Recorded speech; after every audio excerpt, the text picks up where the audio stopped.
Huwag kang mag-alala. Hindi naman kita sasaktan eh. Paliligayahin lang naman kita. Sayang naman ang ganda mo kung hindi kita matitikman. Alam mo bang matagal na akong may gusto sa'yo? Aray! Iwan mo ako! Huwag ka nang pumalag pa. Tayong dalawa lang ang nandito. Wala na mga amo natin. Kaya wala nang istorbo. Walang iya ka! Akala ko mabait ka! Yung pala, may masama kang balak sa akin! Tumayo ka! Aray! Hindi na kita pakakawalan pa. Ako lang ang dapat na umangkin sa'yo. Iwan mo ako! Ano ba? Ha? Ano nangyari sa'yo? Bakit nagbago yung mukha mo? Isa kang aswang! Hindi ako papayag na sirain mo ang pagkababae ko! Ang dapat sa'yo ay patayin! Bitawan mo ko! Adyan ko! Walang yaka! Demonyo! Yan ang napapagay sa katulad mong manyakis!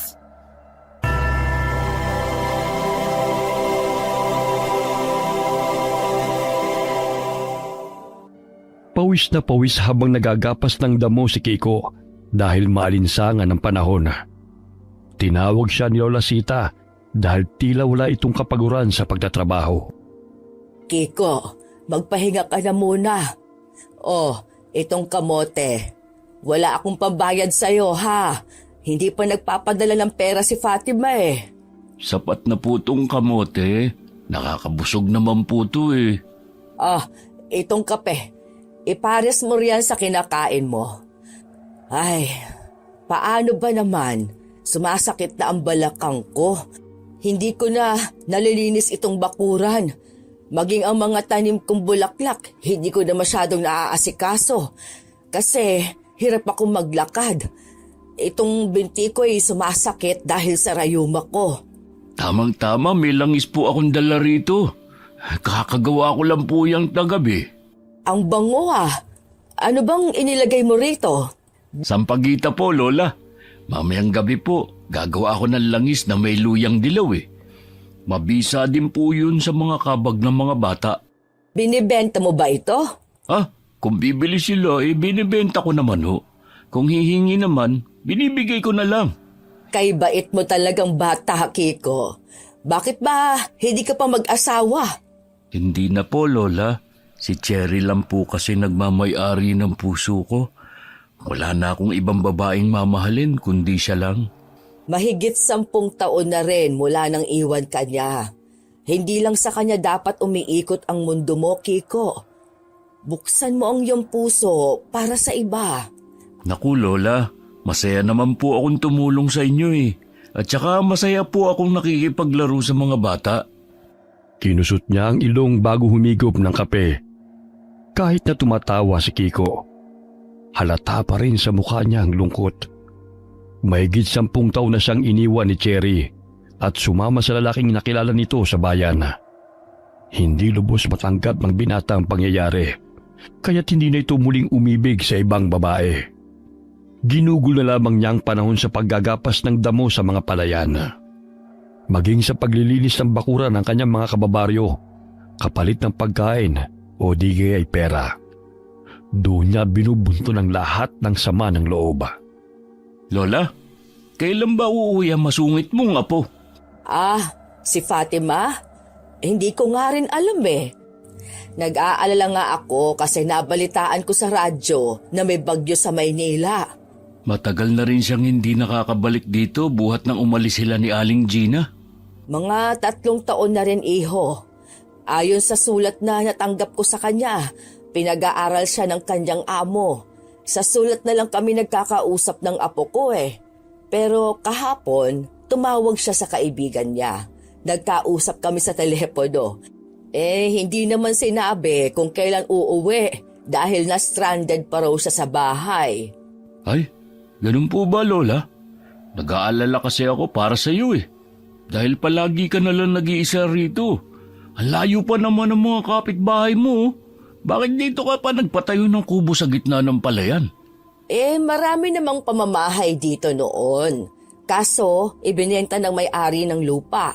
Gusto pang ang bilihin ni Jonas itong lupa ko eh. Hindi pa na kontento sa lupang pagmamay-ari niya. Gustong angkinin lahat. Pero ayoko. Ito na lang ang natitirang alaala ng namayapa kong asawa na si Florentino. At ipamamana ko pa kay Fatima. Tsaka naging kasiyahan pa ng mga bata ang pagkuha ng litrato sa kubo na to. Sabi nila, tourist spot daw dahil sa magagandang bulaklak na itinanim natin. Ay, sige po, Lola. Uuwi na ako. Oh, salamat iho Pasensya ka na't wala akong pambayad na pera sa'yo ngayon. Oh, itong latonda na saging, dalhin mo na. Ang dami po nito, Lola. Tanggapin mo na. Marami pa sa loob ng bahay. Mag-isang nakatayo ang bahay ni Lola Sita sa gitna ng palayan. Sagana sa tanim na bulaklak ang bakuran niya na siyang kinagigiliwan ng mga taga-baryo. Mabait si Lola Sita sa mga tao, kaya't malapit ang loob ng mga ito sa kanya. Maging si Kiko na kilalang sintu-sintu sa kanilang baryo. Nakakasalubong ng binata si Maribel sa daan at inis na naman itong nakatingin sa kanya. Oh, anong tinitingin-tingin mo ha? Lumayo ka nga. Suplada, kung gusto mong wala ka makasalubong na tao sa daan, pagpagawa ka na sariling daan mo. He, ang baho! Baka nakalimutan mong malapit yung ilong mo sa iyong bibig. Sariling amoy mo yan. Abnormal! Pangit! Tawang-tawa pa si Kiko na itinaas ang kamay at akmang inilapit ang kilikili nito kay Maribel. Ngunit tumakbo ang dalaga sa takot sa gagawin sa kanya ng lalaki. Kala niya, papaamoy ko talaga sa kanya kilikili ko. Medyo amoy suka rin pala. Isang araw pa nga lang ako hindi nakakaligo Ay, sandali. Si Mang Anthony yun Tutulungan ko siya sa pagbubuhat ng palay para naman bigyan niya ako ng bigas mamaya. Mang Anthony, tutulungan ko na po kayo riyan. Sige, iho. Dalhin mo na lang sa kamalig ang mga palay na ito. Mamaya magrereklamo ka na naman na sumasakit ang balakang mo Ganyan talaga kapag tumatanda na. Isa ka naman bagaling. At dami mong dalang saging Bigay po to ni Lola Sita. Hapunan ko po to mamaya. Doon ka na sa bahay maghapunan. Nagluto ng tinola si Elsie. Sumubay ka na sa amin. Talaga ho? Uuwi na nga sana ako, Mang Anthony Pero tatanggapin ko po ang paanyaya niyo sa akin. Matagal-tagal na rin ako hindi nakakakain ng tinola Magpahinga na po kayo. Ako na pong bahalang magbuhat ng 5 sako. Salamat, Kiko, sa tulog mo. Para sa masarap na hapunan, lahat gagawin ko. Hindi ininda ni Kiko ang ilang ulit na pabalik-balik sa palayan patungo sa kamalig. Naging katuwang na sana mga magsasaka sa baryo na hindi naniningil ng bayad. Ay, salamat, natapos din. Oh, halika na. Alam kong gutom ka na Ay, oo nga hoy. Naririnig ko na ang pag-alburuto ng tiyan ko. 2 lamang kami ngayon sa bahay. Umalis sa mga anak kong patungong bayan Bukas pa ang uwi ng mga yon dahil magde-deliver ng bigas. Pwede po bang damihan ko ang kain ko? Ilang araw na kasi kong kamote at saging ang kinakain Parang kinakabag na ako. Oo ba? Ilang kaldero bang kanin ang mauubos mo? Baka 2 pinggan lang po. Pero kung may bigas kayong sobra, pwede niyo naman akong bigyan. Kung meron lang po. O sige, bibigyan kita mamaya. Basta bukas tulungan mo ulit ako sa palayan Marami-rami pa kasi ang aanihin Oo ba? Basta libre kain. Wala akong problema. Lumipas sa mga araw matapos ang bagyo sa Maynila. Nagulat si Lola Sita sa biglaang pagdating ng kanyang apong si Fatima. Nagsasaing siya ng araw na yun at buong akala nito'y si Kiko ang pumasok ng kubo. Fatima? Apo? Ay, bakit hindi ka tumawag na uuwi ka na? Hindi man lang ako nakapaghanda. Sana pinag-ihaw kita ng manok na paborito mo. Ayos lang po, Lola. Huwag na ho kayong mag-alala pa. Dumaan po ako sa palengke at bumili ng kakailanganin natin. Kumusta ka na, Apo? Miss na kita. Ayos lang po ako, Lola. Gumanda ka pang lalo roon sa Maynila. Pero yung palibot na mga mata mo ay nangingitim na Sandali at aayusin ko lang ang kwarto mo. Sa gayon makapagpahinga ka na. Ako na hula. Huwag na kayong mag-abala pa. Malinis naman ang kwarto. Lalagyan ko na lang naman ng mga pundaang unan. Kumusta kayo ng bumagyo? Ang mga amo mo? Ayos lang naman ako, Lola. Doon lang ako sa ikalawang palapag ng bahay ng 1 linggo hanggang humupa ang baha. Yung mga amo ko, mag-6 na buwan akong patay, Lola. Hindi ko na po pinaalam sa inyo sa sulat. Pangiting tumango si Lola. Batid nitong pagod ang apo sa biyahe galing Maynila. Ngunit may napansin siyang kakaiba kay Fatima na tila matalim na ito kung makatingin. Ngunit sadyang iniiwas sa kanya ang paningin. Marami pa sanang itatanong si Lola sa apo, ngunit hinayaan niya na muna itong matulog. At siya'y nagpatuloy sa pagluluto sa kusina. Ang dami niyang pinamili. May bangus pa rito. Natitiyak kong na-miss niya ang sinigang na lutong bukid. Lola, magandang umaga po. Kiko, ikaw pala. Ay, ang daming gulay at karne Ano po ba ang okasyon? Shh! Hinaan mo yung boses mo. Nagpapahinga si Fatima. Dumating na ang aking apo. Aba, ang daming pagkain. Gusto niyo bang tulungan ko na kayo sa pagluluto? Hindi pa naman dumadating si Mang Anthony sa palayan Sige. Yang mga gulay, hiwain mo na lang para makapagluto na ako ng isda. Basta Lola, yung parting buntot ng bangus ang sa akin Dahil sa kakulitan at ingay ni Kiko, nagising si Fatima at lumabas ng kwarto. Tumungo ito sa kusina at salubong ang kilay na napatingin sa kanya. Oh, ikaw na ba yan, Fatima? Oho. Hanggang ngayon, madaldal ka pa rin, Manong Kiko. Ba, mas lalo kang pumuti, Fatima. Parang hindi ka na nasisikatan ng araw dahil ang putla mo na Gusto ko pa sanang matulog Pero ang lakas ng boses niyo, Manong. Ay, pasensya na, Fatima. Tinakpan pa nito ang sariling bibig upang tumahimik.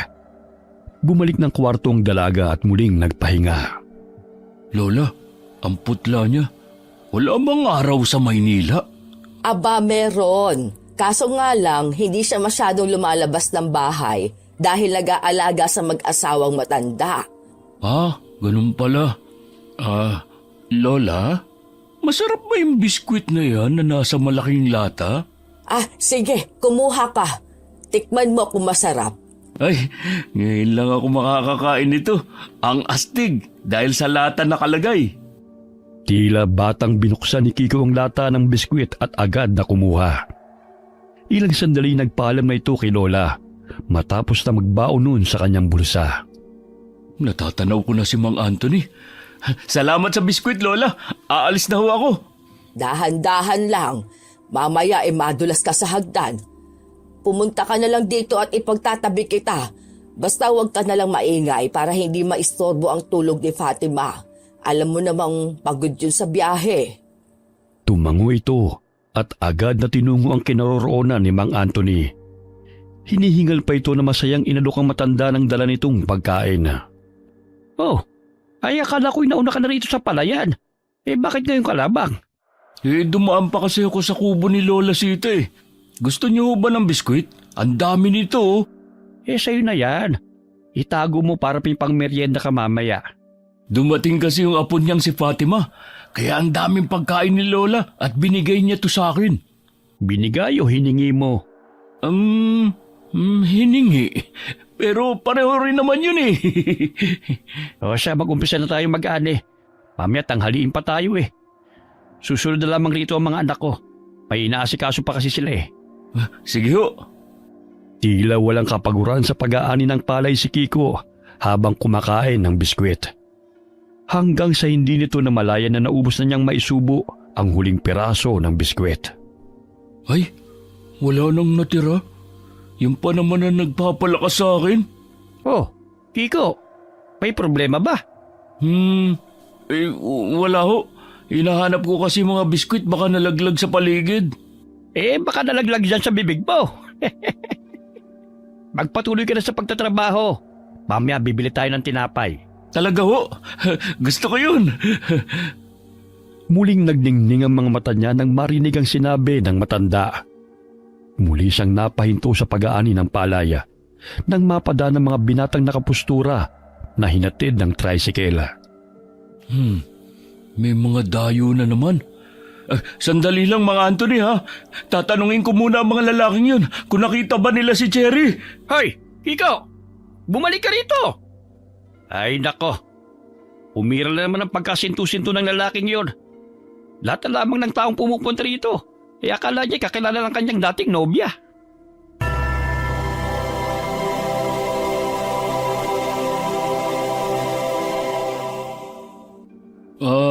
Mga chong, parang galing kayo sa bayan ah. Baka naman nakita o nakasalubong niyo si Cherry, yung kasintahan ko. Alam niyo ba kung saan siya nakatira? Manong, wala ho kaming kakilalang Cherry eh. Tsaka mga bakasyonista lang ho kami. May litrato niya ako rito. Ito, baka nakasalubong niyo siya. Yung taong sinamahan niya kasi dati, katulad ding manamit sa inyo eh. Kinuha pa nito ang lumang litrato ng dating nobya sa bulsa at ipinakita sa mga binata. Natawa pa ang dalawang kasama ng binata dahil halos nalukot na yun sa katatago. Hindi ko po nakitang babae niyan, Manong eh. Alalahanin niyo mabuti. Baka naman nakasalubong niyo siya. Hindi niyo lang namamalayan. Pasensya ka na talaga. Hindi ko siya kilala eh. Iko, wag mo lang istorbohin ang mga batang yan. Kung saan na yun napadpad. Basta kapag nakita niyo siya, sabihan niyo ako ha. Malungkot na hinitid ng tingin ni Kiko ang mga binata. Pigo na naman siyang matagpuan muli si Cherry. Oh, bumalik na tayo sa trabaho. Hindi lahat ng mga bakasyonista ay kilala yung si Cherry. Kung gusto na balikan ka, dapat dati pa. Pero nangako siya sa akin na ako lang ang mamahalin niya habang buhay eh. Kaso nga lang, dumating ang lalaking yun na sumira sa aming dalawa. Hindi ako nawawala ng pag-asa na babalik at muling makakasama ko si Cherry, mga Anthony. 10 taon na nakalipas nang umalis siya rito. Di sana noon pa niya ginawa kung babalikan ka niya. 1 buwan na lang bago kami kasal. Bakit ba kasi dumating pa ang lalaking yun? Mas pinili pa niya yun kaysa sa akin na tunay na nagmamahal sa kanya. Yan ang kasabihan na pinagtagpo pero di tinadhana. Oh, huwag ka nang umiyak. Baka mamaya umulan pa't hindi na tayo makatapos sa pag-aani. Pinahid niya mga luha na namumuo sa kanyang mga mata at dali-daling bumalik ng palayana.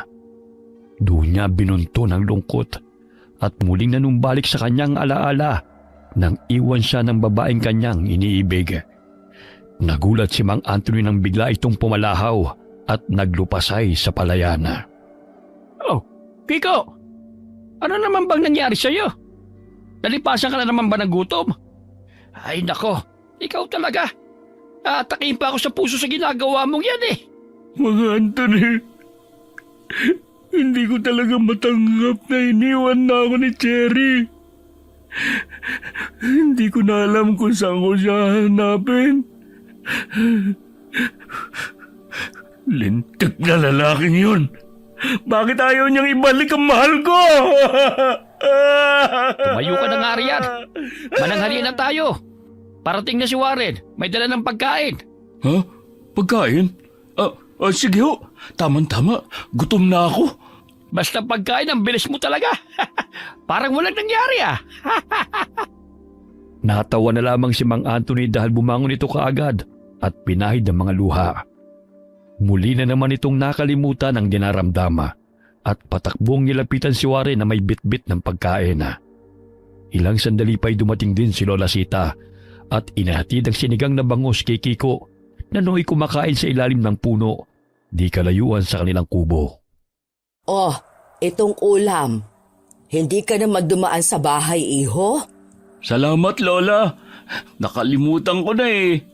Ano ba naman ang nangyari sa'yo at mugto na naman yung mga mata mo? Uy, ano pa ba? Di naalala na naman yung nakaraan niya.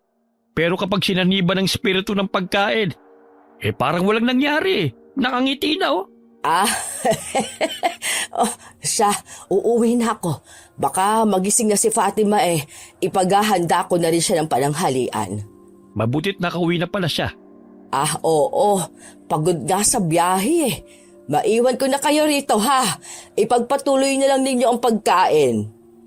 Pagdating ni Lola Sita sa kubo, ay hindi pa rin nagigising si Fatima. Hindi pa ito kumakain buhat ng dumating. Kaya nag-alala na si Lola sa kanya. Apo, mag-aalauna na. Gumising ka na para kumain. Lola, hindi pa ako nagugutom eh. Kailangan mong kumain, Apo. Ang putla mo na May masakit ba sa'yo? Wala ho. Pagod lang talaga ako. Sabayan mo na ako sa tanghalian habang mainit pa ang sinigang. Sige ho. Susunod po ako. Ang tamlay niya. Tama nga si Kiko na namumutla siya.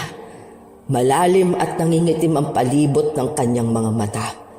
Siguro matindi ang pagpupuyat niya sa pagtatrabaho sa Maynila.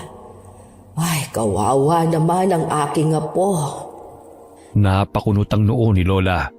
Dahil 2 kutsara pa lamang naisubo ng apo, huminto na ito sa pagkain. Kumain ka ng kumain, Fatima. Marami pang ulam Busog na po ako, Lola. Busog? Hindi pa nga nangangalahati ang pagkain mo. Mamaya magkasakit ka na niyan. Dahil kulang sa sustansya yung katawan mo. Mamaya na ho, Lola. Ano bang nangyayari sa kanya? Ang tamlay niyang kausap na dati namang masayahin itong apo ko. Napapansin kong madalas siyang natutulala. May gusto ka bang sabihin, Apo? Kung may problema ka, handa akong makinig. Wala ho. Medyo nanibago lang po ulit ako rito. Sumapit ang dilim. Hindi mapakali si Fatima sa kanyang hinihigaan nang makaramdam siya ng paghilab ng kanyang tiyan. Dumiretso siya sa kusina upang kumain. Ngunit hindi yun ang hanap ng kanyang sikmura. Hindi ko na talaga mapigilan ng uhaw at gutom ko. Kailangan kong maghanap ng pagkain na siyang bubusog sa akin. Tulog na si Lola, kaya't maaari akong lumabas. Dahan-dahan siyang bumaba ng hagdan at naghanap ng pwedeng kainin sa paligid. Tumingala siya sa bilog at maliwanag na buwan. Naramdaman ni Fatima ang pag-init ng kanyang mga kalamnan, lalo na ang pagtuyot ng kanyang lalamunan. Ayun, may manok! Kailangan kong habulin yun para may makain ako. Hinabol niya ito patungo sa palayan hanggang sa kanyang nahuli. Agad niya itong sinunggaban at sarap na sinipsip at ninamnam ang laman at dugo nito. Hindi niya namalayan na nagising si Lola Sita at sinundan siya nito. Ang sarap. Kaya madalas ang paghingi ng mga amo ko noon ng sariwang dugo. Ganito pala to kasarap. Fatima? Apo? Lola, bakit ka narito? Anong nangyayari sa'yo? Bakit sinunggaban mo yung manok? Hindi yan ang pagkain natin. Buhay pa yan, Apo. Lola, may sasabihin ako sa'yo. Dahil sa pagkabigla sa nasaksihan ni Lola Sita, napahawak siya sa kanyang dibdib at tila nahihirapan sa paghinga. Kaya't dali-dali siyang nilapitan ni Fatima at natataran pa kung ano ang gagawin. Sa pagkakataong yun ay may mga bahid ng dugo ang kanyang mga damit. Lola! Pakiusap! Huwag mo akong iwan! Sandali! Hihingi po ako ng tulong! Isa ka ng... Lola, patawad po! Hindi ko po ito ginusto. Pero nangyari na. At wala na akong magagawa pa. Dali-dali siyang nagtungo sa bahay habang buhat si Lola Sita. Nagpalit pa siya ng damit bago humingi ng tulong sa kanyang mga kababaryo. Ngunit napansin niyang lupaypay na si Lola at hindi na humihinga. Lola, sorry. Hindi ko sinasadyang abutan mo ako ng ganun.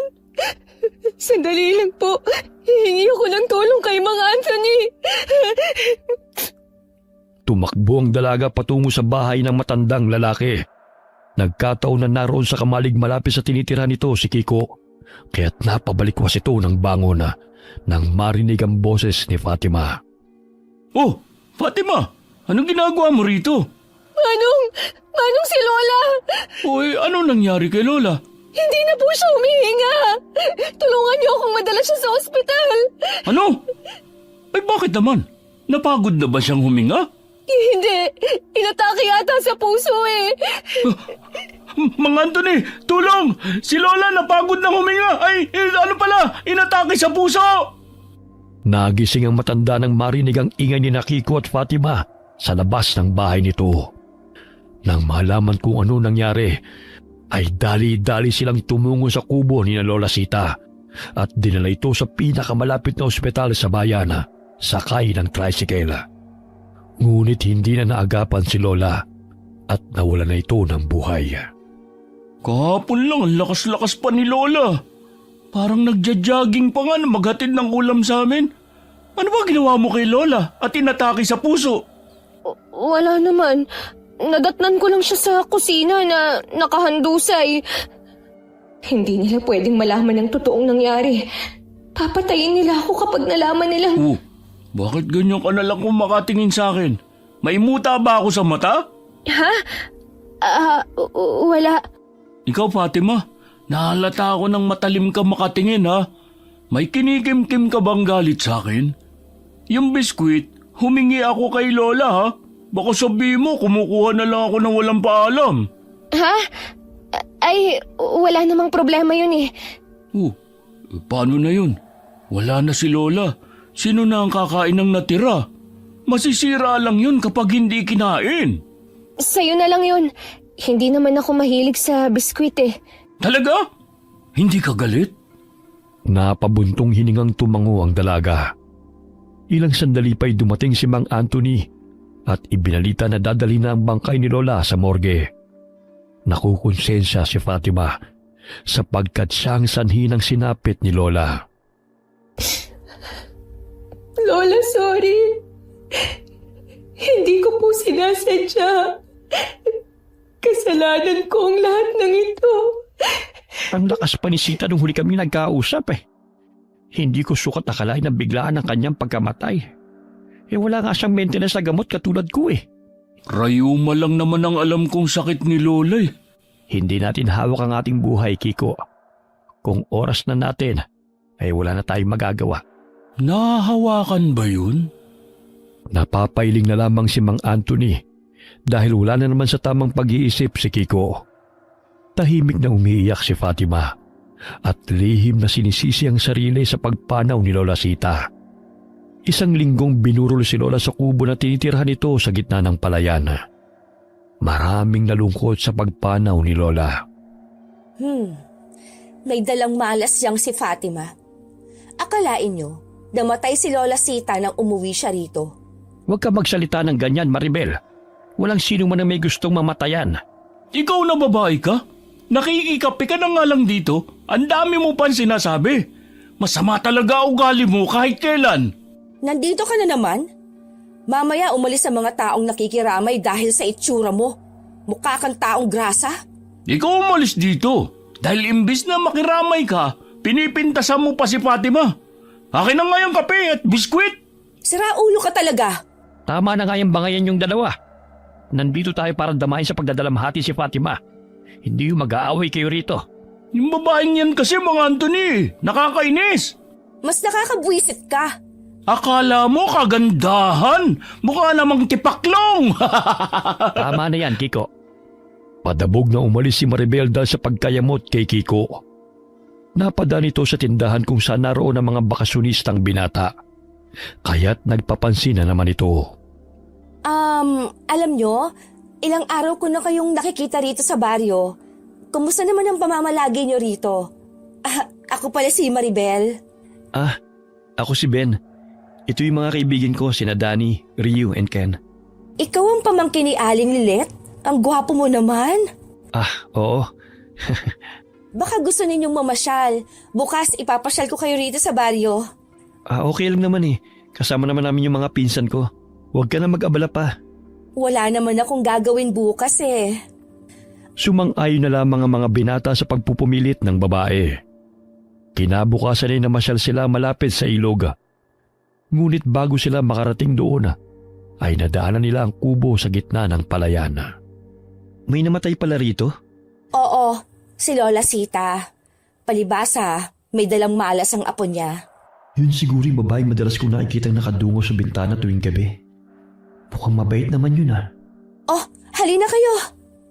Napakunot ang noo ni Maribela nang mapansing dumungaw sa bintana si Fatima at nakita sila nito.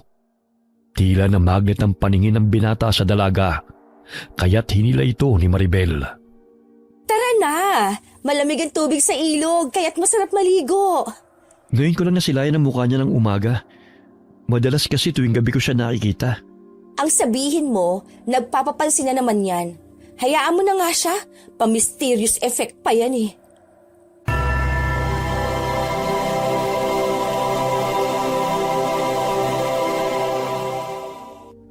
Fatima, siguro may gusto ka na sa lalaking yun, ano?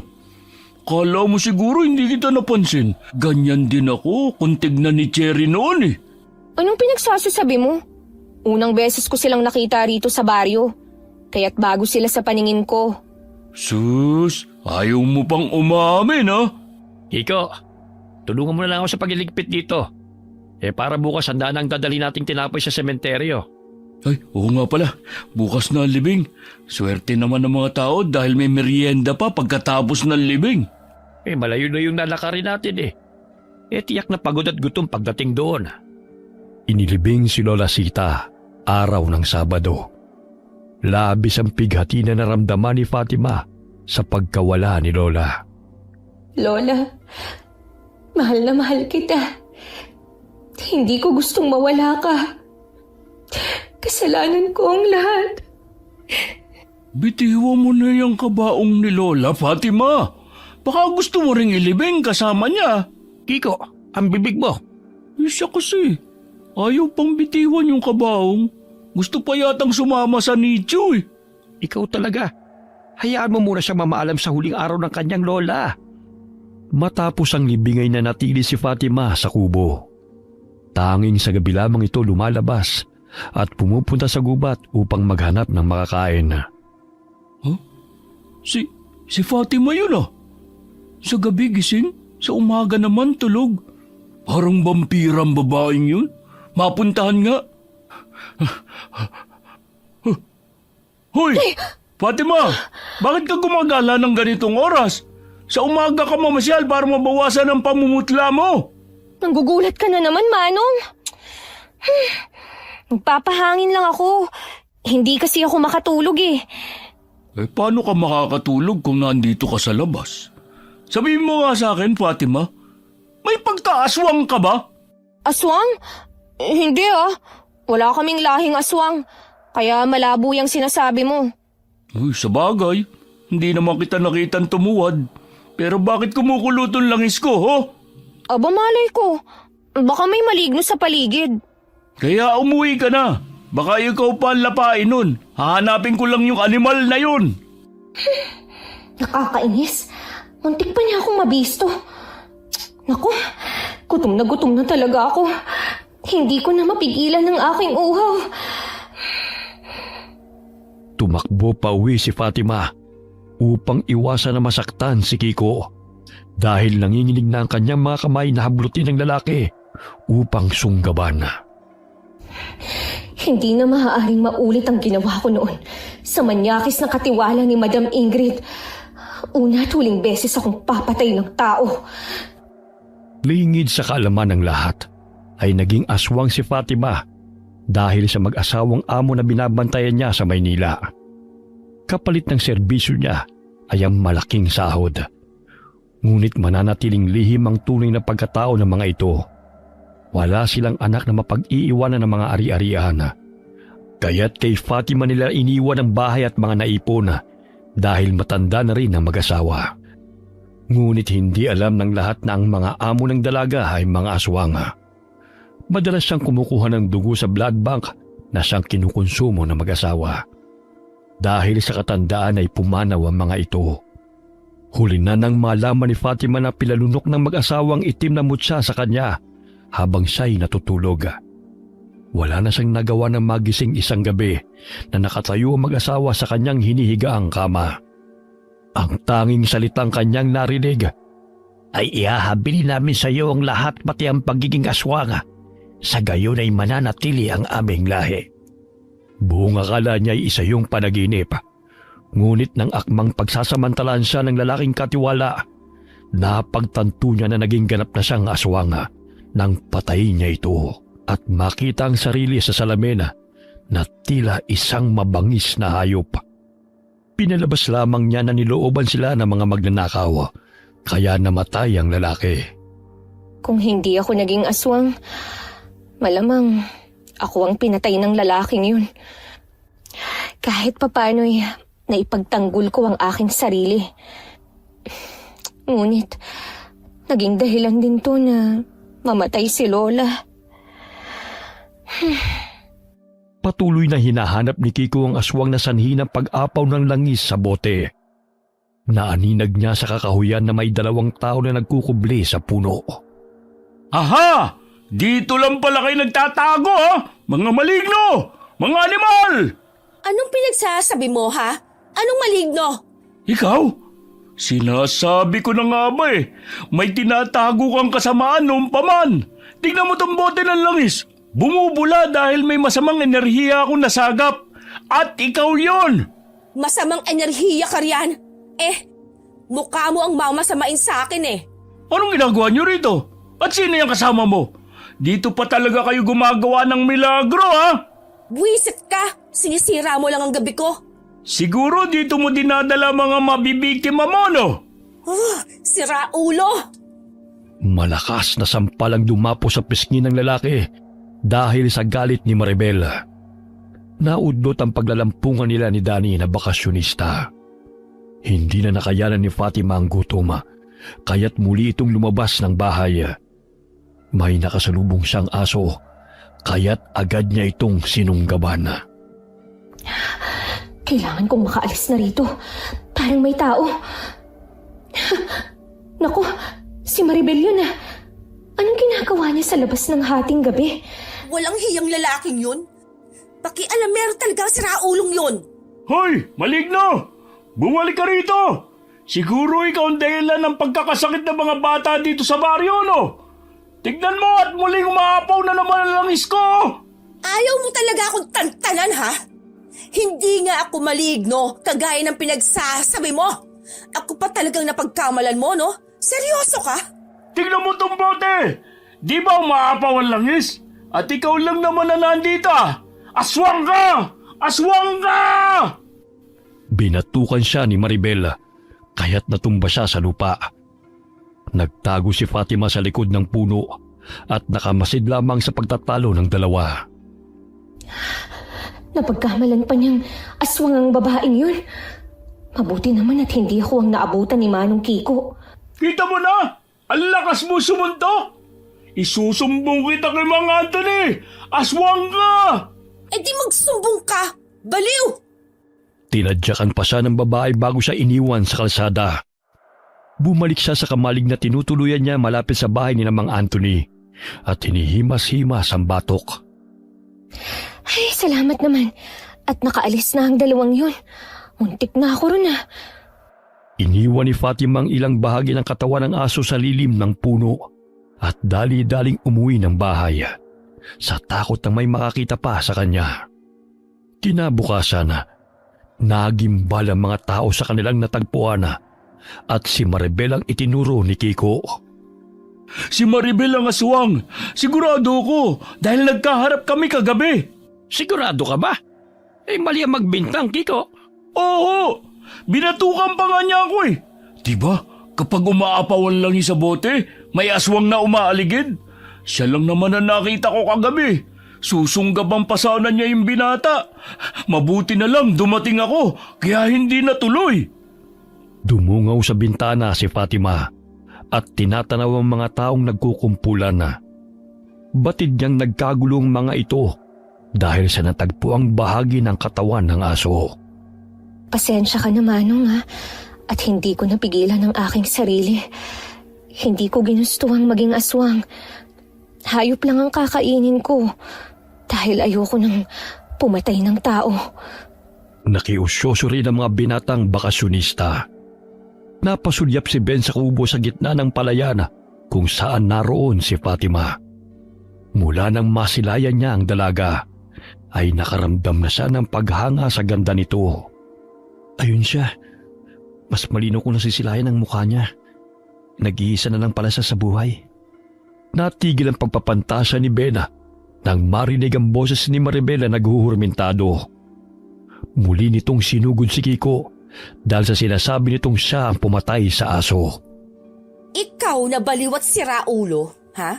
Sumusobra ka na talaga sa paninira mo sa akin eh. Bakit akong tinuturo mo pumatay sa hayop na yan? Ang sabihin mo, si Fatima ang may kagagawan yan.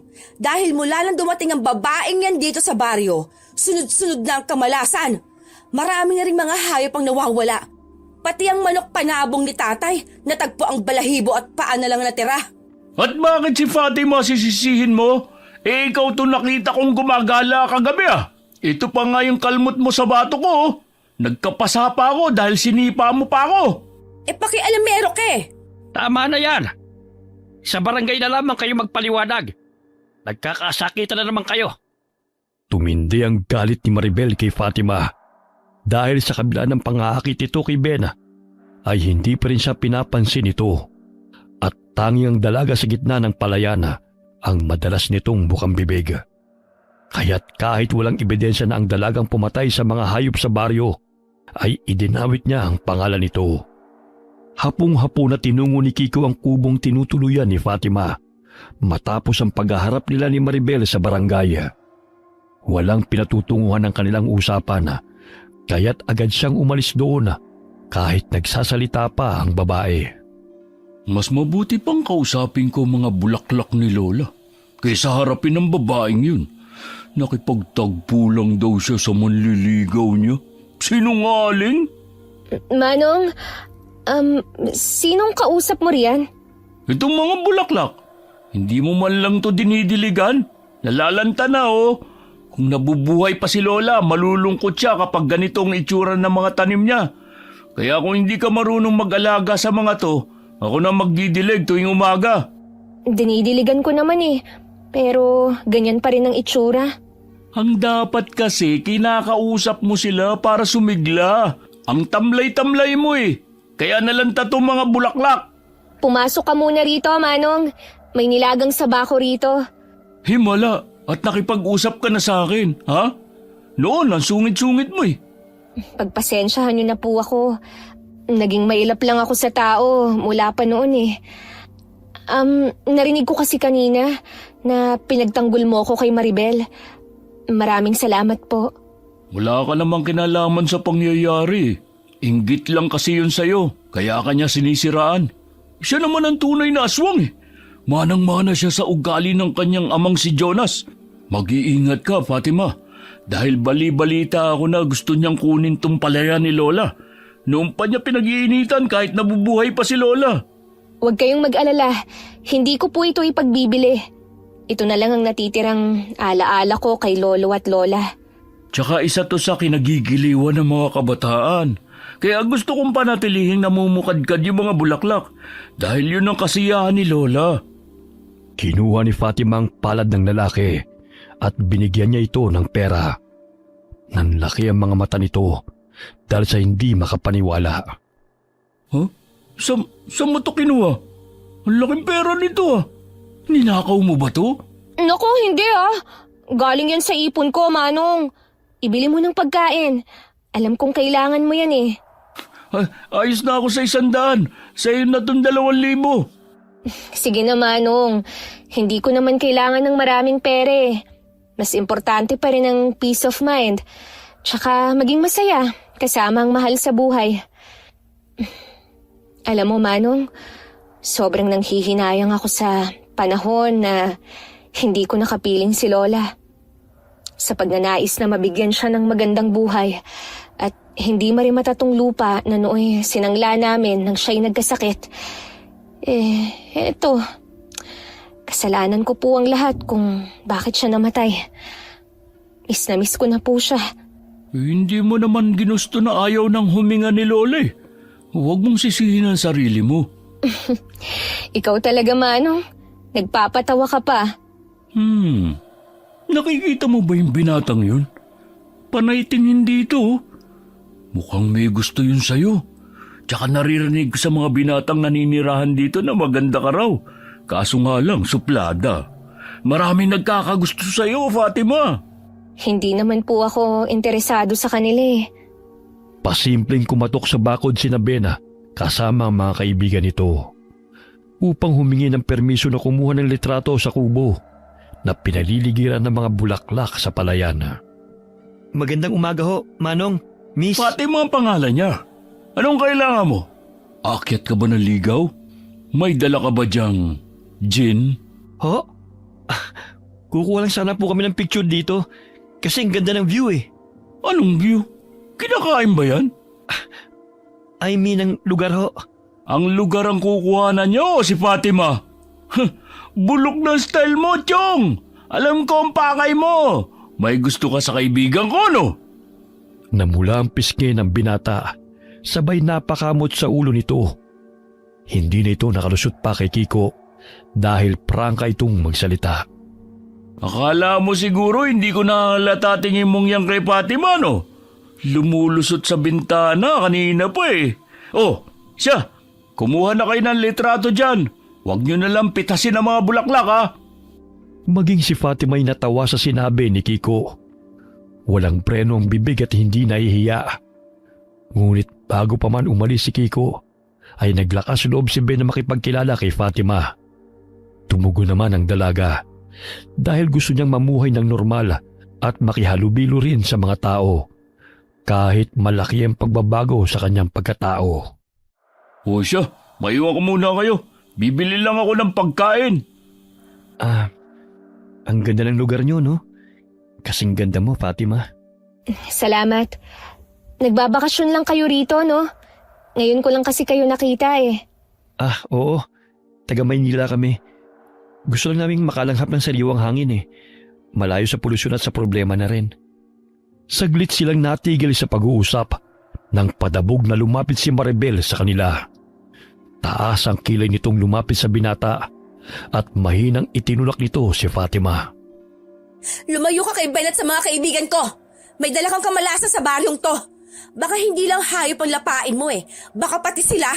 Wala akong alam sa pinagsasasabi mo, Maribel. Pwede naman kayong umalis dito na hindi nang gugulo eh. Talagang aalis kami. Tara na, Ben. Hindi ba ako sasama sa inyo mamasyal? Doon na tayo sa garden ni Tia. Mas maganda ang view roon. Dito na lang muna kami. Mas maliwalas kasi ang ihip ng hangin dito eh. Kung hindi lang ako nagpipigil, siguro noon pa kita pinatay. Oh, bakit ganyan ka kung makatingin? Naiinggit ka sa akin, ano? Palibasa, wala kang ka-taste-taste sa pananamit.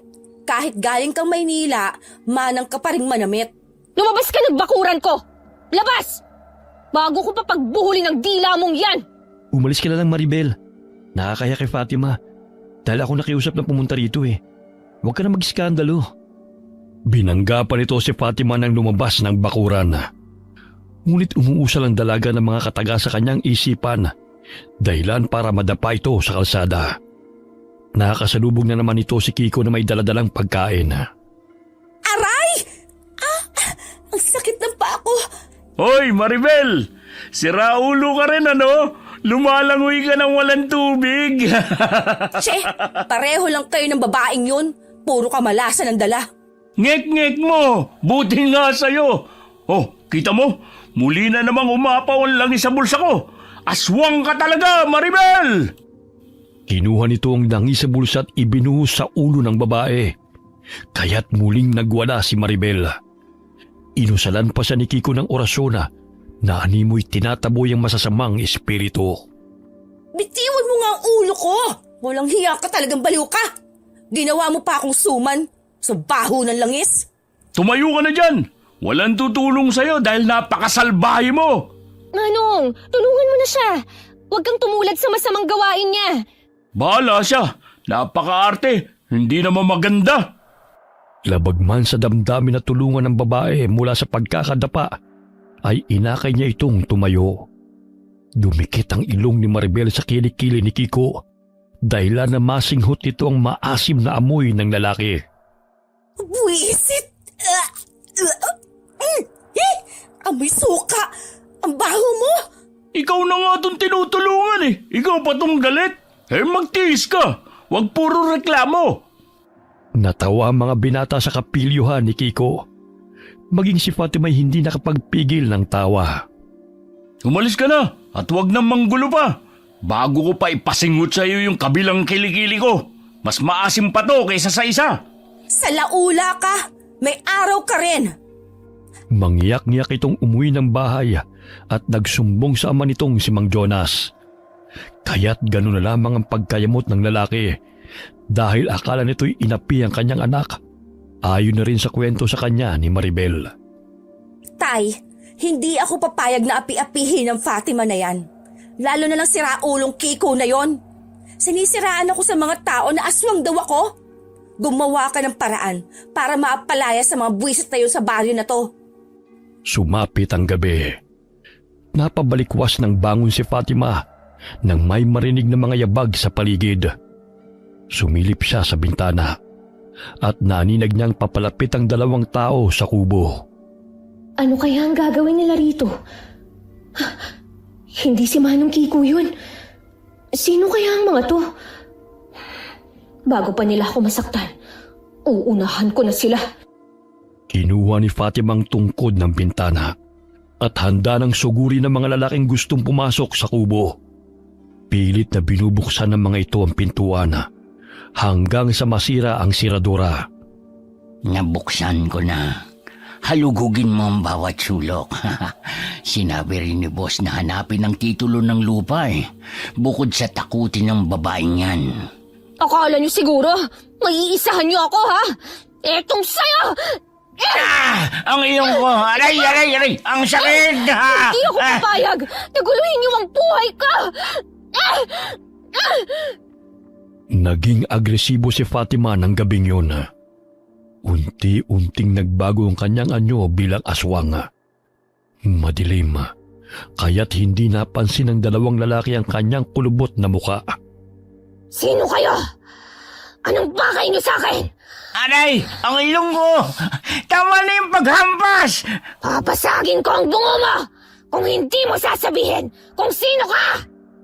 Kinagat ng aswang na si Fatima ang balikat nito, dahilan na pumalaw ito ng ubod lakas. Nakatakip ang mga mukha ng dalawang lalaki ng itim na tela, kaya't hindi sila nakilala ng dalagang aswang. Dinaganan niya ang lalaki at nagpagulong-gulong sila sa hagdan. Hahatawin pa sana ng isang kasama nito si Fatima ng itak, ngunit mahagap siyang nakailag at sumampas sa likod nito at bahagyang lumayo. Pinagbabato niya ang mga ito ng flower pot, kaya't kumaripas ng takbo palayo ang dalawa. Lintek, ang lakas niya. Parang hindi pangkaraniwang babae. Hindi mababayaran ng pera ang nabasag kong ilong. Kulang pa sa pagpapagamot ko Nagkataon na napadaan si Mang Anthony sa kubo. Nang mapansin siya ng dalaga, ay agad itong bumalik sa normal na itsura. Oh, iha, narinig ko may kaguluhan dito. Ano ba nangyari? Sinugod ako ng dalawang tao, Mang Anthony. Hindi ko alam kung anong kailangan nila. Nasaktan ka ba? Konting galos lang ho. Pero okay lang po ako. Naglipa na talaga ang masasamang loob. Eto ka na muna sa bahay para naman magamot yung galos mo. Huwag niyo na po akong alalahanin pa. Isa pa, alam kong nasaktan ko ang mga lalaking yun. Akala niya siguro matatakot ako sa kanila. Sasamahan ka na lang namin dito. Ayos lang po talaga ako. Sanay naman po ako sa mga ganyang senaryo eh. Sa Maynila nga, madalas kalaban ko mga magnanakaw. Kahit na, pasasamahan na kita kay Kiko. Sa baba ng kubo na lamang siya matutulog. Mahirap nang mag-isa ka. Hindi magkamayaw sa sakit ng ilong at buong katawan ng mga lalaking nakalaban ni Fatima. May mga bukol din itong natamo nang matamaan ng flower pot ang kanilang ulo. Ang sakit ng sugat ko. Hindi pa rin tumitigil ang pagdurugo ng ilong ko. Oh, ano nangyari sa inyong dalawa? Bakit ganyan ang itsura nyo? Ang sabi mo, takutin namin yung babae. Pero kami pa tong bugbog sarado. Ibigay mo na sa akin yung bayad ko. Dahil ayoko na. Baka sa susunod matuluyan na ako ng babaeng yun. Mga lampa! Oh, eto na! Mga palpak! Bigo si Maribel sa kanyang plano na takutin si Fatima upang kusang umalis sa baryo. Sa gayon ay maaangkin na rin nila ang lupa na kinatitirikan ng kubo at palayan na pagmamay-ari ni Lola Sita. Kinabukasan ay sinamang Jonas at si Kiko naman ang nagkasagutan dahil sinugod ng lalaki si Kiko habang nagagapas ng mga damo. Ano ba ang problema mo, Mang Jonas? Hoy, ikaw! Bakit mo pinagkakalat na aswang ang anak ko? Paninirang puring ginagawa mo Gusto mong ipakulong kita? Di pakulong mo. Akala mo siguro natatakot ako sa'yo, no? Totoo namang aswang yung anak mo Bakit gumagala sa 10 oras ng gabi? Tanungin mo pa siya. Wala ka pa rin karapatan na siraan siya. Siya nga, sinabihan niya akong siraulo Nagreklamo ba ako? Hindi naman Susuntukin sana siya ng lalaki, ngunit sinangga ni Fatima ang kamao ni Mang Jonas. Hinay-hinay sa pananakit, Mang Jonas. Baka nakakalimutan yung wala sa tamang pag-iisip yung si Manong Kiko. Baka ikaw pa ang makulong sa ginagawa niyong yan. Isa ka pa. Mula nang dumating ka rito, nagkandaletse-letse na ang baryo. Bakit hindi ka lang umalis at bumalik ng Maynila? Tumahimik na lamang si Fatima at matalim na tinitigan ng lalaki. Napaatras ito at tila natakot nang mapansin na baliktad ang replika nito sa mata ng dalaga. Kinurap-kurap nitong muli ang mga mata at naging maayos ang replika niya. Halika na, Manong. Huwag mo na ho siyang pansinin. Mag-ama nga sila. Mga walang hiya. Kala niya siguro nakalimutan ko utang niya sa akin. Akalain mo, nilinis ko yung palayan niya noong nakaraang buwan. Hindi man lang ako pinakain at binayaran. Sobrang kuripot. Noong 1 linggo, kinausap niya akong ibenta ko na raw sa kanya ang lupa ni Lola. Huwag kang pumayag. Ano siya, sinuswerte? Sa daana, nakasalubong nila ang binatang si Bena at kinausap nito ang dalaga. Muli na namang nagngit-ngit sa galit si Maribel dahil hindi na siya pinapansin ng binata. Hindi ako papayag na mapunta ka kay Fatima. Di hamak na mas maganda naman ako kesa sa kanya. Hinagabihan na. Mahimbing na natutulog si Kiko sa papag sa labas ng kubo nang biglang takpan ng lalaki ang kanyang ulo gamit ang sako. Ganun na lamang ang pagpupamiglas niya dahil hindi siya makahinga. Akala mo siguro maangasan mo ko, ha? Hindi ako makahinga. Lahat ng kumakalaban sa akin ay dinidispatch ako. Naisipan ni Fatima na lumabas ng kubo upang magpahangin. Narinig niya ang habol hininga ni Kiko. Pagbukas niya ng pinto ay tumambad sa kanyang paningin ang mga taong nagpapahirap sa kaibigan. Hindi na niya napigilan ang sarili, kaya't hinilan niya ang lalaking sumasakal kay Kiko. Tinanggal rin niya ang sakong nakatakip sa ulo nito. Manong Kiko, buhay ka pa ba? Hindi ako makahinga. Sino ba naglagay na sako sa ulo ko? Aba! May pagkapusa rin ang buhay ng baryo na ito Lumayas na lamang kayo sa baryong ito kung gusto niyo pang mabuhay. At sino ka para palayasin kami rito? Akala mo siguro, hindi kita nakikilala, no? Kahit nakatakip yung mukha mo, naaamoy ko pa rin ang sama ng budhi mo! Pinagtulungan ng dalawang lalaki si Fatima at tinakpan ang bibig nito upang hindi makalikha ng ingay. Maging si Kiko'y pilit na dinala ng mga ito sa kasukalan kung saan malayo sa mga kabahayan. Saan niyo kami dadalhin? Ano ba ang kasalanan namin sa inyo? Bakit ganito na lang ang pananakit at paggugulo niyo sa amin ni Manong Kiko? Ibigay mo sa akin ang titulo ng lupa. Matagal na akong nakikiusap sa'yo. Pero hindi mo pa rin magawa. Kung ayaw mo ng matinong usapan, dadaanin lang natin sa dahas. Sakim, malawak na lupain mo. Tapos aangkinin mo pa ang lupa na pagmamayari ni Lola? Dahil gusto mong ipitin ang mga magsasaka sa doble-dobleng renta ng lupa. Samantalang si Lola, mura lang ang upa sa kanya. Wala kasing utak yang sisite. Puro awa ang pinapairal. Kaya hindi umaasenso. Ang sabihin mo, napakasama mong tao. Hirap na nga mga magsasaka, mas pinapahirapan mo pa lalo. Ayaw mo talagang tumahimik, ha? Inilapit ni Mang Jonas ang patalim sa bibig ni Kiko at akmang puputulin nito ang dila ng lalaki. Nanlaki ang mga mata ni Fatima at hindi na napigilan ang galit. Bigla siyang naging aswang at itinulak si Mang Jonas palayo kay Kiko. Kinaladkad niya ito patungo sa gitna ng gubat. Makasarili ka! Akala mo siguro hindi kita lalabanan, ha? Pwes, dahil ginagalit mo ako, ibibigay ko sa'yo ang gusto mong laban! Anong nangyari sa mukha mo? Bakit parang naging hayop? Totoo ang sinabi sa akin na ikaw ang pumapatay ng mga hayop dito sa baryo. Mas mainam ng mga hayop ang kinakain ko. Baka gusto mong tikman ko yung lamang loob mo sa unang pagkakataon.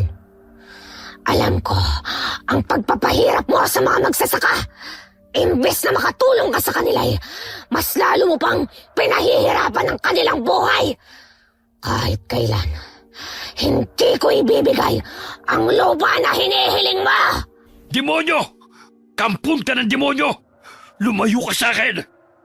Naririnig pa ni Fatima ang boses ni Kiko dahil hinahabol din ito ng mga tauhan ni Jonas. Hindi nakapagtataka kung saan nagmana ng masamang ugali si Maribel. Dahil ikaw ang modelo niya. Ang init ng tuko niya magama sa akin. Siya ang galit dahil gusto ako ng lalaking kinababaliwan niya. Ikaw, dahil gustong angkanin ang lupa na hindi sa'yo. Mga ilusyonado! Ipapaalam ko sa mga kababaryo natin na isa kang demonyo! Tignan ko na kung hindi ka nila kamuhian at patayin! Kayo ng anak mo, ang mga demonyong nagkatawang tao! Muling sinugod ni Mang Jonas si Fatima gamit ang patalim nito. Ngunit sinipa yun ng dalagang aswang, kaya't tumilapon ito. Bagamat nanlaki ang mga mata ni Fatima, nang itutok ni Mang Jonas ang baril sa kanya. Akala mo siguro maiisahan mo ako, no? Para malaman mo, akong pumatay sa lolo mo. Pare-pareho ko yung tapang eh. Mabuti na nga na unang namatay ang lola mo. Hindi niya na ako pinahirapan. Ha? Wala kang kasing sama! Totoo nga ang usap-usapan noon na ikaw ang pumatay kay Lolo. Ngayon, hindi ka na may pagtatanggol ng mga koneksyon mo sa batas. Dahil ako mismo ang babatay sa'yong hayop ka! Ipinutok nito ang baril, ngunit nailagan ito ng dalagang aswang. May silencer ang baril, kaya't malaya si Mang Jonas sa pagpapaulan ng bala kay Fatima. Natamaan ito sa balikat, dahilan na makaramdam ito ng sakit. Aray! Ang balikat ko! Hindi ako papayag na makaliligtas ba ang lalaking to! Isa kang lampa! Magkita-kita na kayong maglola sa kabilang buhay! Buwisit ka! Buong lakas na tumalon si Fatima patungo sa lalaki. Kaya't bago pa nito maiputok ang baril ay tinabig na yun ang aswang at pinagkakalmot siya nito sa mukha. Aray! Hindi kita uurungan! Hindi ko hahayaan na marami ka pang masasaktan! Masasaktan ka Tanggalin nito! mo yung mga kuko mo! Nag-uumpisa pa lang ako eh! Ang Alam mo ba ang paghihirap ni Lola nung mamatay si Lolo? Ikaw ang dahilan ng paghihinagpis niya! Aray! Tumutulo pa ang laway ni Fatima at nagbabagang mga matang nakatitig sa lalaki. Hanggang sa halukay nito ang laman loob ni Mang Jonas at ikalat sa lupa. Natatakam man siya, ngunit hindi niya magawang kainin yun dahil ipinangako niyang hindi siya kakain ng laman ng tao. Ito ang nababagay sa'yo! Walang iya ka! Mas masahol ka pa sa aswang na kagaya ko!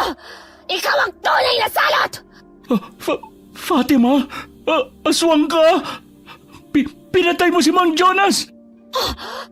Manong, hindi ako masamang aswang!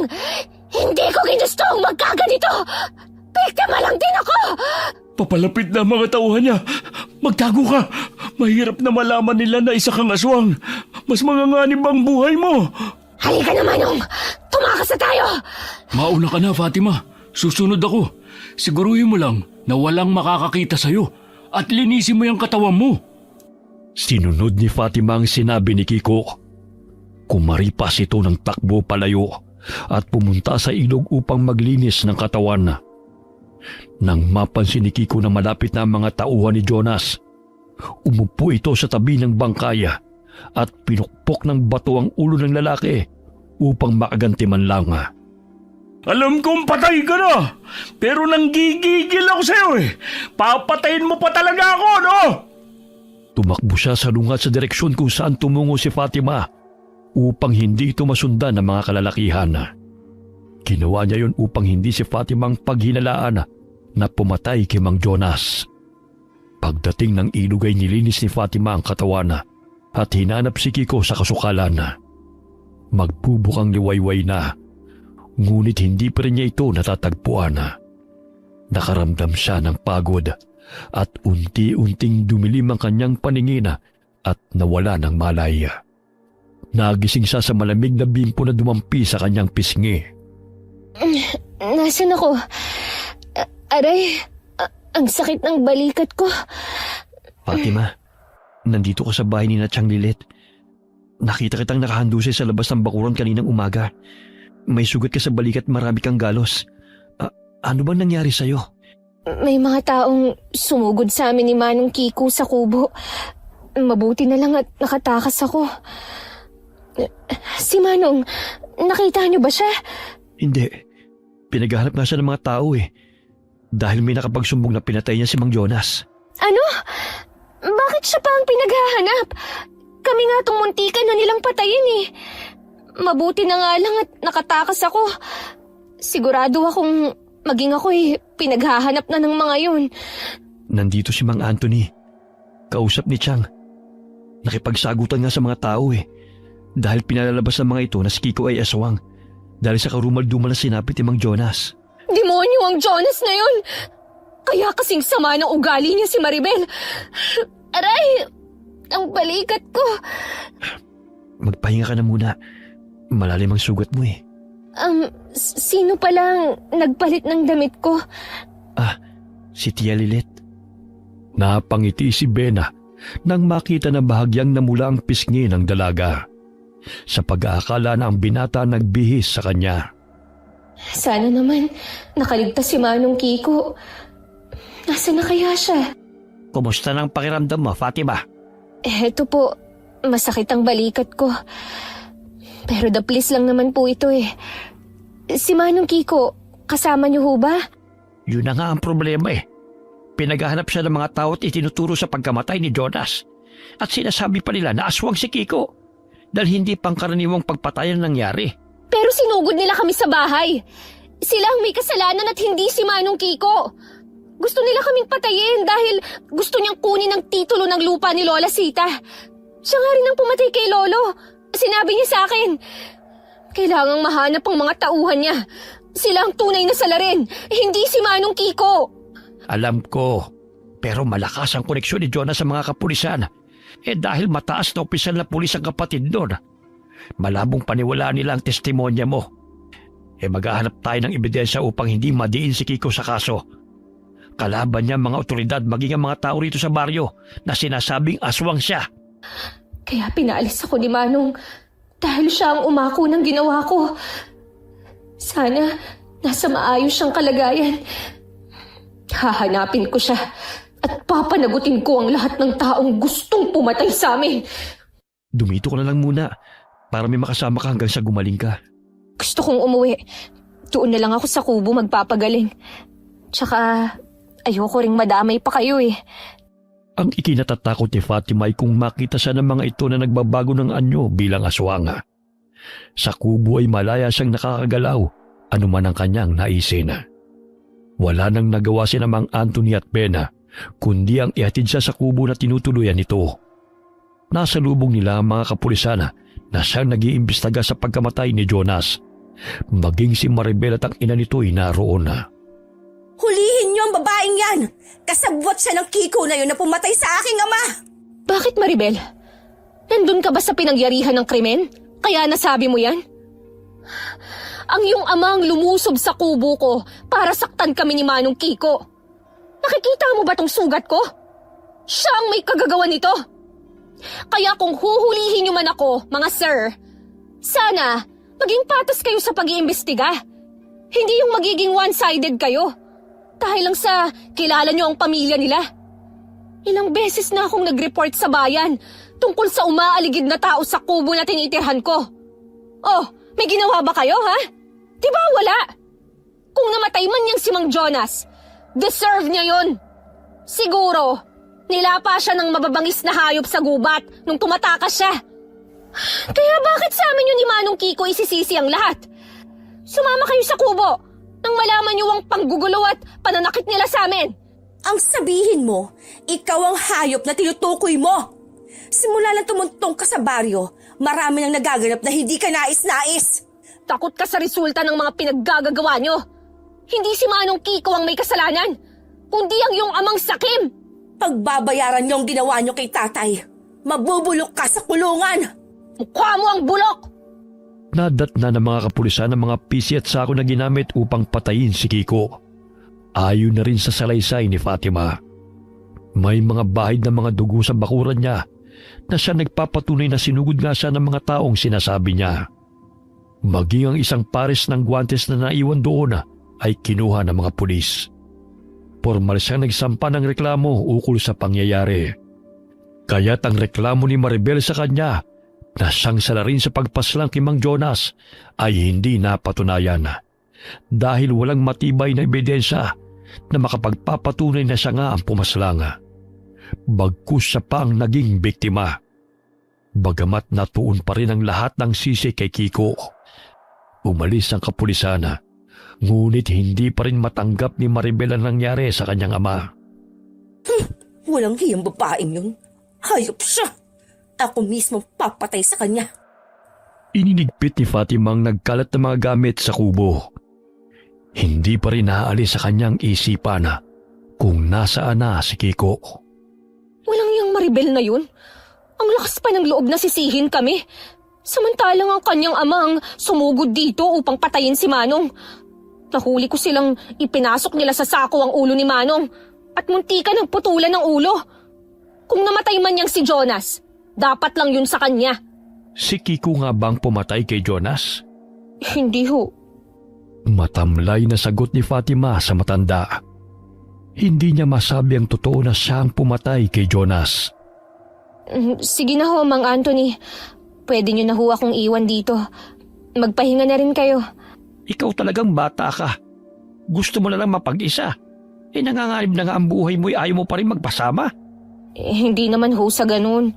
Ayoko lang po kasing mapahamak kayo eh. Siguro, matatakot na po ang mga taong yun na bumalik dito. Hay nako, mabuti naman at patay na yang si Jonas. Siya lang naman ang pasimuno ng kaguluhan dito sa baryo eh. Sa pilitan niyang inaangkin ang lupang hindi naman sa kanya. Umalis si Mang Anthony upang makapagpahinga na si Fatima. Naiwan si Ben sa kubo at ipinagluto ang dalaga. Ben, huwag ka nang mag-abala pa riyan. Kaya ko naman ang sarili ko eh. Umuwi ka na rin. Pwede bang mamaya na lang? Gusto pa kasi kitang samahan eh. Hindi ka ba nalulungkot na mag-isa ka lang dito? Hindi naman. Nasanay naman akong walang masyadong kasama bukod kay Lola. Sasamahan na muna kita. Pangako, hindi ako gagawa ng ikagagalit mo. Ben, hindi kasi ako sanay na may kasama eh. Bago magtakip silim, umuwi ka na ha. Sige na nga, itinataboy mo na ako eh. Magkasama silang kumain habang nagkukwentuhan. Sa tuwing umaga lamang binibisita ng binata si Fatima. Ayon na rin sa kanilang kasunduan. Lingid sa kalaman ito na sa tuwing gabi hinahanap ni Fatima si Kiko, maging ang mga tauhan ni Jonas na gustong pumatay sa kanila. Ilang araw ring walang umaaligid na tao sa kubo. Hanggang isang gabi, napansin niyang may mga taong papasok ng gubat na may dalang mga sulo. Nakiusyoso siya at napag-alaman niyang may nakapagsumbong kung saan namataan si Kiko na napagkamalang aswanga. Buwisit talaga yon si Maribel. Siya talaga ang nangunguna sa paghahanap kay Manong. Siya nga tong anak ng Diablo eh. Binagtas niya ang masukal na gubat, salungat sa daan na tinatahak ng mga tao. Nagpalit siya ng anyo bilang aswanga upang madali sa kanya ang pagpalipat-lipat sa mga puno. Hanggang sa may matanaw siyang tao na nagkukubli sa talahiban. Kaya't nilapitan niya ito. Manong Kiko? Ay! Aswang! Manong Kiko, ako to, si Fatima. Huwag kang matakot. Naku, may sugat ka. Oo, nagpang-abot kami ni Simon kanina. Buti na lang nakatakas ako. Siya ang tauhan ni na Jonas at Maribel na sumugod sa atin. Sinaksak niya ako. Mabuti na lang, natakasan ko siya. Pero ang sakit ng tagiliran ko. Ilalayo kita rito para hindi ka nila maabutan. Bubuhatin na kita. Kailangan nating gamutin yung sugat mo. Naubos na ang langis na dala ko. Kaya pala kanina pa umaapaw tong bote. Nandito ka na pala. Halika na, bago pa nila tayo maabutan. Paano mo na lamang nandito ako? Hinahanap kita, tsaka pinaghahanap ka na rin ng mga tao. Bakit ba ngayon lang kita natagpuan dito sa gubat? Saan ka ba nagpupunta? Sa sobrang pagtakbo ko, nahulog ako sa butas ng tagong kuweba. Ang sakit nga ng balakang ko eh. Tapos na makalabas ako para maghanap ng makakain, nakita ako ni Simon. Kaya ito ang inabot ko. Siya ang susi upang mapawalang sala ka, Manong. Ibabalik na muna kita sa tagong kuweba na sinasabi mo para makapagpahinga ka muna ron. Kumuha ng mga halamang gamot si Fatima at itinapal yun sa dumudugong sugat ni Kiko. Matapos niyang gamutin ang kaibigan, ay patago niyang sinalubong ang mga tao na siyang naghahanap kay Kiko na inaakala nilang aswanga. Ayun si Simon. Hanggang ngayon ay may bentahe pa ang ilong niya. Pati ang payat niyang kasama. Kasing hubog ng katawan nito ang lalaking nanakit din sa akin. Papaliktarin niyo pa talaga kami sa mga tao, ha? Pwes, diyan kayo nagkakamali.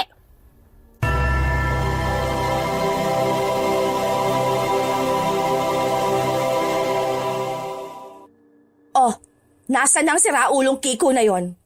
Akala ko ba nandito siya? Nagtago lang yun. Pero natitiyak kung hindi yun nakakalayo. Dahil nasaksak ko siya. Eh bakit kasi hindi mo pa pinatay? Tatanga-tanga ka rin eh. Hinabol ko. Pero biglang nawala eh. Ang taga-baryo mismo ang papatay sa kanya. Dahil hindi maaaring mabuhay ang aswang na yon. Saglit na napahinto si Simon sa puno nang umihi. Nang tumingala siya'y nandilat ang kanyang mga mata nang makita ang aswang na nakatitig sa kanya. Hinawakan siya nito sa balikat at binitin pa itaas bago nagpalipat-lipat sa puno.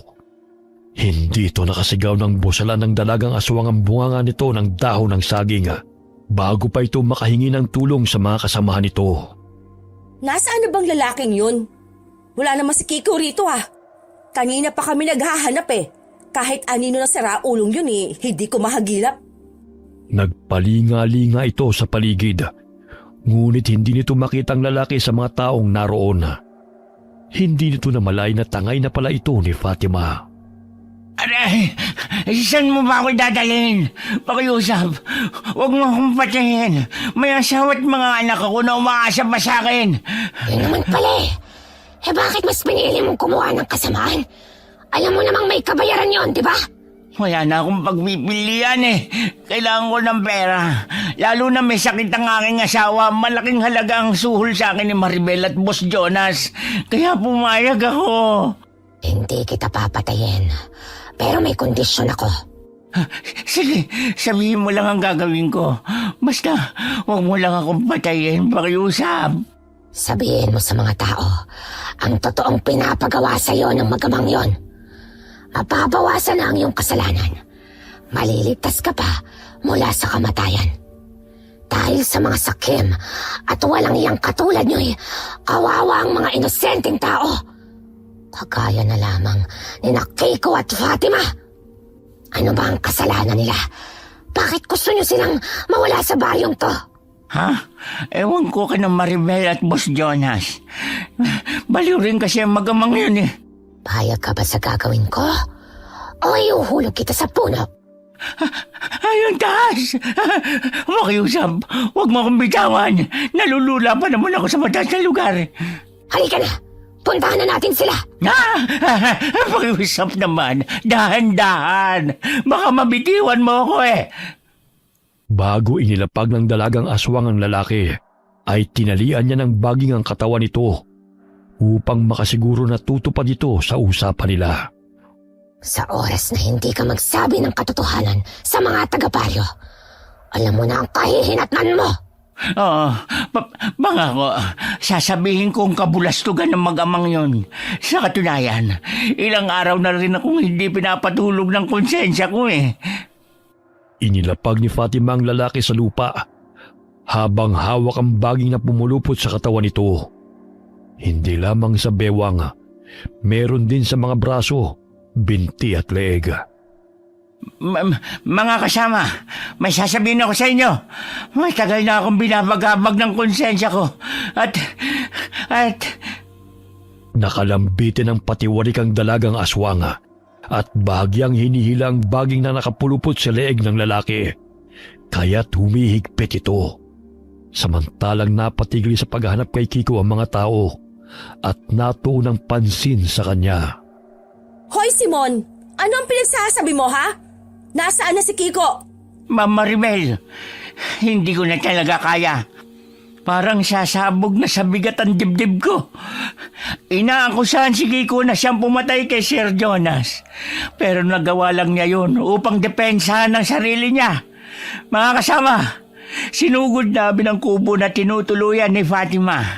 Nagkataon na rin si Kiko at siya ang unang balak na patayin ni Sir Jonas. Dinala namin sila ni Fatima sa gubat. Sa gayon ay walang makakita sa krimen na gagawin namin. Ngunit napuruhan ni Kiko si Sir Jonas dahilan ng pagkamatay nito. Sinungaling ka, Simon! Sa kabila ng tulong namin sa pamilya mo, gagawan mo pa kami ng kwento? Traidor ka! Tama na, Mama Maribel!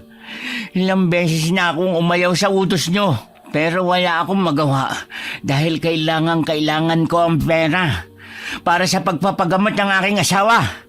Maging sa pagpatay sa mga inosenteng may-ari ng lupa na hindi pumapayag sa kagustuhan ng iyong ama ay minsan ko na nagawa. Hindi ko na kayang pakainin ng pamilya ko sa pera na nanggaling sa kasamaan. Patawarin niyo ako mga kasama. Nagpagamit ako sa kanila. Buong puso akong humihingi ng paumanhin sa pamilya na nagawang ko niyang masama. Sa utos ni na Sir Jonas. Wala kang utang na loob, Simon! Hindi ako papayag na sirain mo ang imahe ng aming pamilya. Hindi ko kayo sinisiraan. Nagsasabi lang ako ng totoo. Babarilin na sana ni Maribel si Simona, ngunit maagap siyang hinila ng aswang upang iligtas. Malakas ang palahaw nito dahil sa pagkagulat. Inilapag siya ni Fatima di kalayuan sa lugar na yun.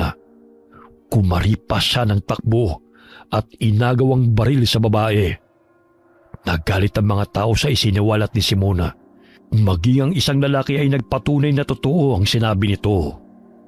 Nagpalit ng anyo bilang normal na dalaga si Fatima at hinarap si Maribel. Grabe naman ang pagkadesperado niyong mag-ama. Alam mo ba, Maribel? Umami na sa akin yung ama mo bago siya pumanaw. Siya ang pumatay kay Lolo. Kaya wag mo na siyang ipagtanggol pa. Maswerte lang ako dahil nabuhay pa ako upang sabunutan ka! Walang hiya ka! Gusto mo pa akong ipapatay sa mga tauhan mo? Pwes, etong sayo! Aray! Aray! Bitiwan mo ko! Matagal na akong nagtitimpi sa'yo, ha? Hindi ko na palalagpasin ang pagkakataong to! Inginudngod ni Fatima si Maribel sa lupa. Hindi pa ito nakontento at inuntog-untog pa niya ang ulo ng babae sa puno. Ito ang bagay sa'yo para magising ka sa katotohanan na masama kang tao. Anak ka ng demonyo. Nagmana ka talaga sa iyong ama. Aray! Tama na, Fatima! Nasasaktan ako! Kulang pa yan sa lahat ng pasakit na ibinigay mo sa amin ni Manong Kiko. Inawat sila ng mga tao at sinabing idadaan nila sa legal na paraan upang pagbayarin si Maribel sa mga kasalanan nito. Ngunit ayaw nitong makulong, kaya't kumaripas ito ng takbo palayo upang takasan ang mga taga-baryong galit sa kanya. Hindi niya namalay na bangina ang kanyang pupuntahan. Paghakbang niya'y nahulog siya at pumadaos-dos pa ilalim. May matutulis na kawayang putol, kaya't natusok siya nang bumagsak siya roon.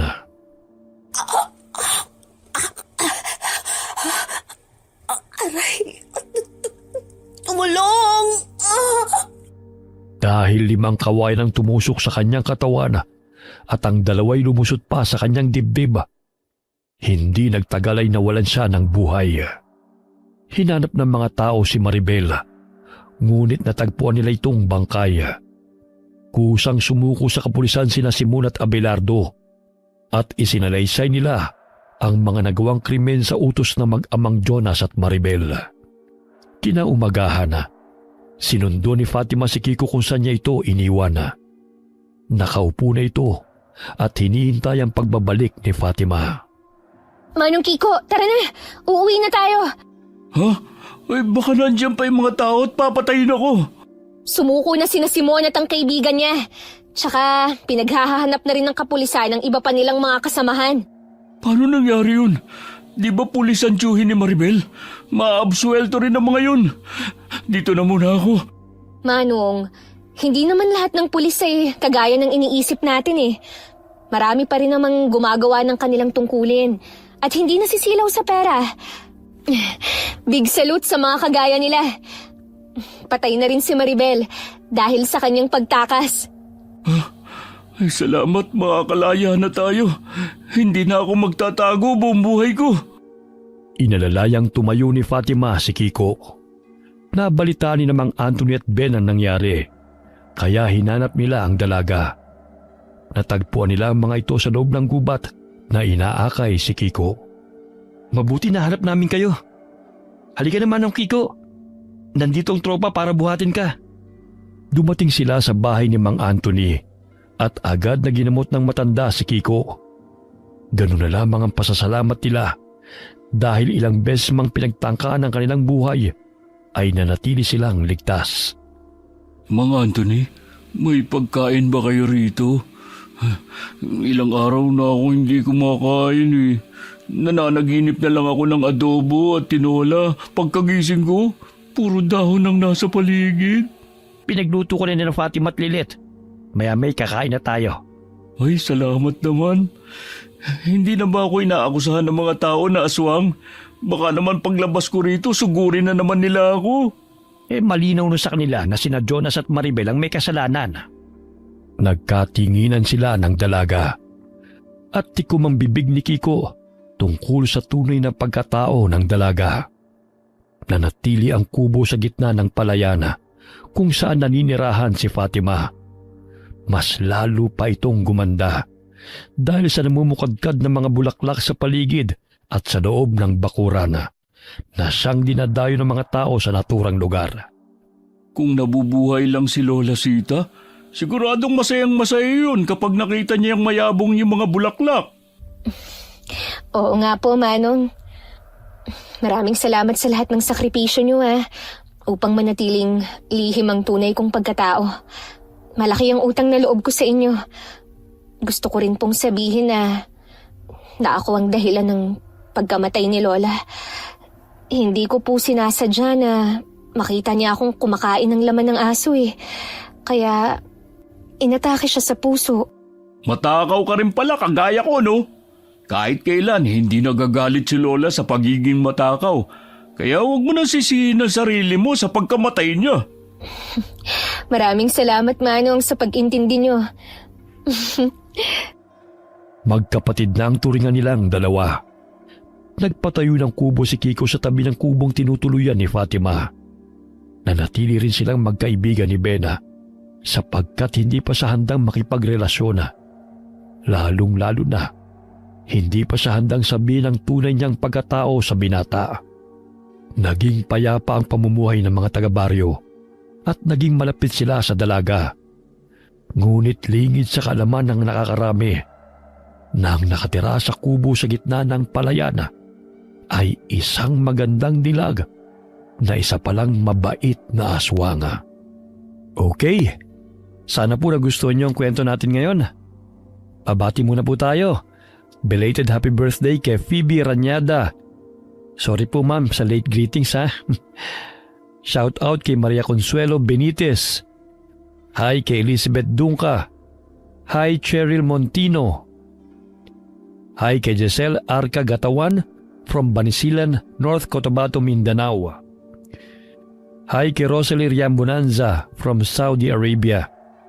Shout out kay na Consolacion Alvarez, Julie Tapang, Mika Salvador, Cristalina Navarro from Analiza Diga.